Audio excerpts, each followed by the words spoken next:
L'association des maires ruraux du Nord tient son congrès départemental annuel. C'est ce mercredi, c'est bientôt à Bord. C'est l'occasion de prendre le pouls des communes rurales dans notre région. Comment vont-elles faire pour affronter cette crise énergétique? Pas que, il y a bien d'autres dossiers. Arrivent-elles à se faire entendre? Parlons-en avec Jean-Gabriel Masson. Vous êtes maire de Fromelles et président donc de l'association des maires ruraux du Nord. C'est Parlons-en.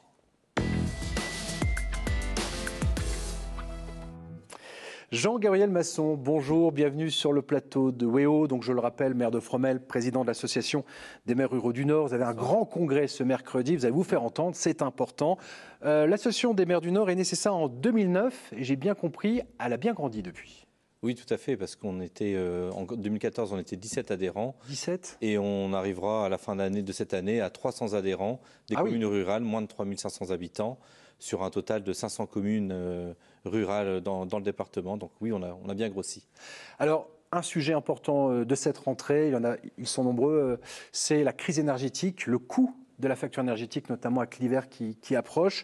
La rédaction s'est rendue à Andeguem, c'est dans le Nord, dans les Flandres, commune de près de 1000 habitants ou d'un peu plus. Je n'ai que les chiffres de 2015. Le maire s'était confié la semaine dernière à Tristan Chalvet sur les décisions prises par le conseil municipal pour réduire cette facture énergétique. On l'écoute.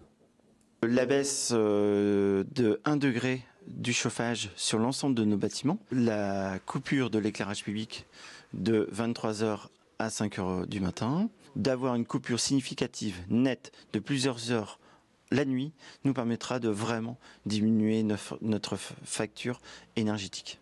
Nous avons 4 projecteurs pour mettre en lumière justement soit l'animation de notre rond-point ou de mettre en valeur notre chariot. C'est 4 projecteurs à plus de 400 watts.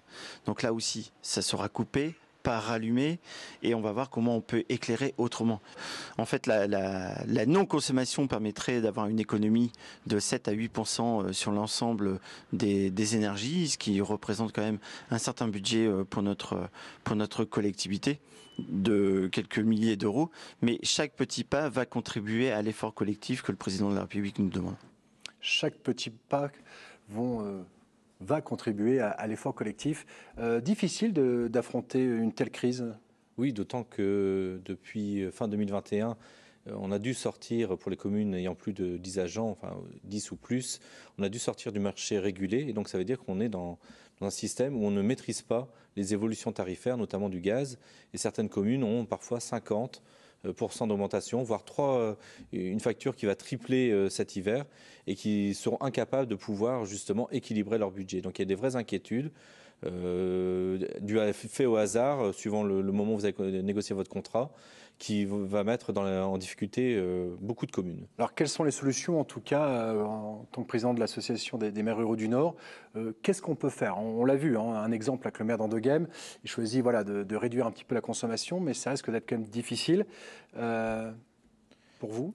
Alors, des solutions immédiates, oui, on les partage. Elles sont, en effet, comme le gouvernement nous l'a demandé, mais on n'a pas attendu sur l'extinction la nuit, sur la baisse des températures de consigne, que ce soit dans les salles de sport ou dans nos bâtiments. Encore que dans les écoles, on pourra difficilement ne pas chauffer pour assurer la continuité pédagogique. Mais surtout, on fait face à une augmentation incontrôlée du gaz et on ne sera pas dans cette évolution-là. On ne pourra pas maîtriser. Ça nécessite, nous, de nous mobiliser, notamment dans le cadre du Congrès, pour obtenir des fonds de soutien. Le fait de pouvoir revenir à un bouclier tarifaire comme chaque particulier, on parle de plus 15%. Beaucoup de communes aimeraient bien revenir à cette augmentation de 15%. Ouais, annoncé en 2023 pour les particuliers. Vous aimeriez que les communes rurales puissent être en fait sur le même...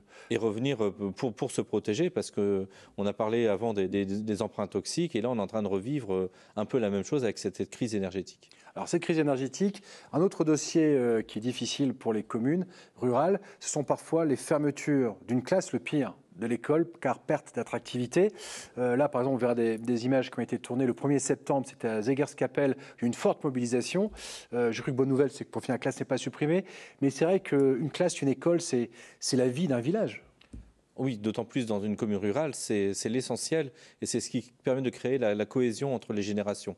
Et vous prenez l'exemple de Zegerskapelle et c'est un sujet qui me tient à cœur parce qu'on les a accompagnés dans le cadre de notre association justement pour empêcher cette fermeture parce qu'elle devait se faire quoi qu'il arrive.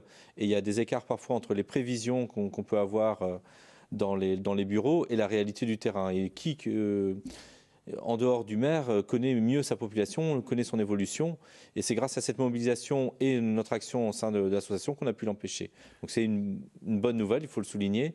Mais il y a tant d'écoles justement qui sont fragiles, y compris et surtout en secteur rural. Quand je pense qu'on a parfois des classes à 30 élèves avec 3 niveaux, ça inquiète justement sur la capacité des enseignants à pouvoir délivrer un enseignement de qualité.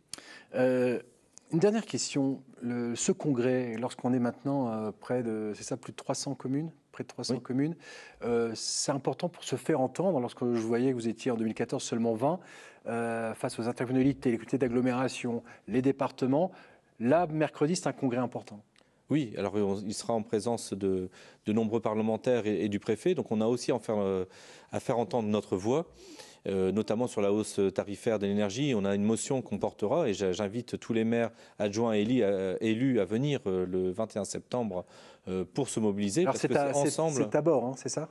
Alors c'est dans la salle du Driouk qui est tenue par la commune de Bord.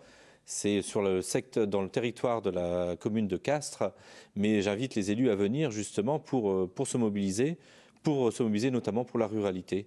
Une ruralité heureuse mais qui a besoin de se battre pour exister. Très bien, écoutez, merci beaucoup. Et puis, des villages qui sont devenus beaucoup plus attractifs depuis le Covid et les confinements. Donc, un mal pour un bien, certainement, mais on pourra en reparler. Merci beaucoup, Jean-Gabriel Masson, maire de Fromelles, président de l'Association des maires ruraux du Nord. Et donc, le congrès a lieu à Bord ce mercredi.